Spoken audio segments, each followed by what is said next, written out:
সত্যের সাথে সম্পর্কের পার্থক্য কি? প্রথমে এই বিষয়টা একটু বোঝার চেষ্টা করুন যে না আপনার স্ত্রী সত্য, না আপনার সন্তান সত্য। কারণ তাদের সাথে দেখা হওয়া হলো নদীর সাথে দেখা হওয়ার মতো। আপনি আগেও এখানে ছিলেন, আপনার স্ত্রী এবং সন্তানও আগে এখানে ছিল। এই জন্মের আগেও আমরা এখানে ছিলাম, কিন্তু আমাদের একজনের অন্যজনের সাথে দেখা হয়নি।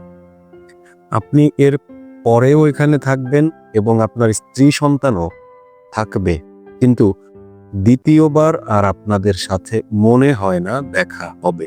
আর যদিও দেখা হয় তাহলে আপনি চিনতে পারবেন না কে আপনার স্ত্রী, কে আপনার সন্তান এবং আপনিই বা কে। এই পৃথিবীর রাস্তায় আমরা সবাই মুসাফির। অল্প সময়ের জন্য দেখা হয়, আবার রাস্তা আলাদা হয়ে যায়। অল্প সময়ে একসাথে চলি, এর মধ্যেই সংসার গড়ে ফেলি। কিছুদিন পর আবার রাস্তা আলাদা হয়ে যায়। যখন কোনো ব্যক্তি মৃত্যুবরণ করে তখন তার রাস্তা আলাদা হয়ে যায়। তখন শেষ বিদায় দেওয়া ছাড়া আর কোনো পথ থাকে না। দ্বিতীয়বার যদি আপনি তাদের খোঁজও করেন, সেটা অসম্ভব, আর দেখা হবে না। এর জন্য মা বাবা, ভাই বোন, স্ত্রী সন্তান সত্য নয়। এটি শুধু একটি সম্পর্ক, সত্য নয়। এটি একটি সম্পর্ক, তাও আবার কিছু সময়ের জন্য। এই আছে তো এই নেই। কিন্তু কিছুটা সত্য হলো গুরু শিষ্যের সম্পর্ক, কারণ স্বামী স্ত্রীর সম্পর্ক দেহ পর্যন্ত, আর যদি খুব গভীরে যায় তাহলে মন পর্যন্ত, এর থেকে বেশি নয়। কিন্তু গুরু শিষ্যের সম্পর্ক মন থেকে শুরু হয়, আর যদি খুব গভীরে যায় তাহলে আত্মা পর্যন্ত। এর জন্যই বলছি খুব অল্প সত্য, কারণ গুরু শিষ্যের সম্পর্ক পরমাত্মা পর্যন্ত নিয়ে যায় না, আত্মা পর্যন্ত নিয়ে যায়। আর আমাদের যেতে হবে পরমাত্মা পর্যন্ত। এর জন্য একদিন গুরুকেও ছাড়তে হয়, কারণ আত্মার সীমা যখন এসে পড়ে সেদিন গুরু পিছনে চলে যায়। এর জন্য বুদ্ধ বলেছিলেন, আমিও যদি তোমার রাস্তার মাঝে এসে পড়ি তাহলে আমাকেও সরিয়ে দিবে। রাস্তার মাঝে এসে পড়ার অর্থ হলো আমার এবং আমার পরমাত্মার সম্পর্কের মাঝখানে আসা। গুরু যদি আপনার দরজা হয় তাহলে ঠিক আছে। দরজার অর্থ হলো দরজা দিয়ে পার হয়ে যাওয়া। কেউ কি দরজার সামনে দাঁড়িয়ে থাকে? এর জন্যই গুরু হলো দরজা। কিন্তু গুরু পরমের স্বরূপ। তাই গুরু নানক ঠিক বলেছিলেন, তিনি তার মন্দিরের নাম দিয়েছেন গুরুদুয়ার, অর্থাৎ গুরু দরজা। এর জন্য গুরু অল্প সত্য, কারণ আসল সত্য হলো আল্লাহ বা পরমাত্মা। যে নামেই ডাকুন না কেন, সব নামই তার। তাহলে এখানে তিন রকমের কথা হলো: সাংসারিক সম্পর্ক, আধ্যাত্মিক সম্পর্ক, পরমাত্মিক সম্পর্ক। সাংসারিক সম্পর্ক হলো মা বাবা, ভাই বোন, স্ত্রী সন্তান। যদি বেশি দূর যায় সেই সম্পর্ক যায় দেহের থেকে মন পর্যন্ত।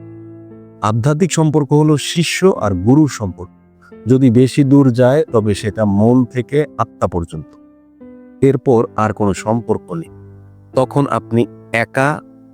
আর যখন আপনি একা হয়ে যাবেন তখনই পরমাত্মা আবির্ভূত হবে। তখন আপনিই পরমাত্মা হয়ে যান। তখন কোনো সম্পর্ক নেই। পরমাত্মার কোনো ব্যক্তির সাথে কোনো সম্পর্ক হয় না, কারণ পরমাত্মা আর ব্যক্তি দুইজন নয়।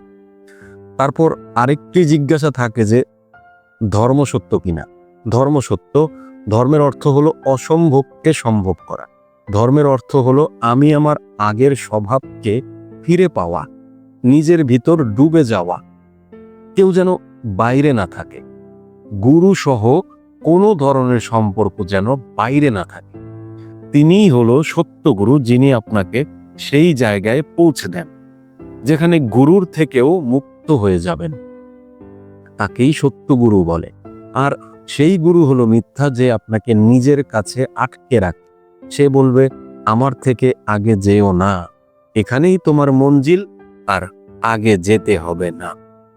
মিথ্যা গুরুর প্রতি আজ হোক বা কাল হোক আপনার রাগ সৃষ্টি হবে, কারণ মিথ্যা গুরু আপনার দুশমন। সে আপনাকে প্রথমে মুক্তির লোভ দেখাবে, পরে নিজের কাছে আটকে রাখবে। প্রথমে আপনার ভিতরে খুব আশা জাগাবে যে মুক্তি দিবে, পরে আপনি বুঝতে পারবেন এটা নতুন একটা বন্ধন। শিকল বদলে নতুন শিকলে আবদ্ধ হয়ে গেছেন। এক কারাগার থেকে অন্য কারাগারে প্রবেশ করেছেন। একরকম গোলামি ছিল, এখন ভিন্ন রকমের গোলামি শুরু হয়ে গেল। অজানাকে জানার জন্য আপনি যা বোঝেন তা একপাশে সরিয়ে না রাখা পর্যন্ত আপনি অজানাকে জানতে পারবেন না। প্রথমে সাংসারিক সম্পর্ক ছাড়তে হয়, তারপর আধ্যাত্মিক সম্পর্ক ছাড়তে হয়। এই ছাড়া মানে পালিয়ে যাওয়া নয়, এর মানে হলো সব কিছুতেই নির্লিপ্ত থাকা।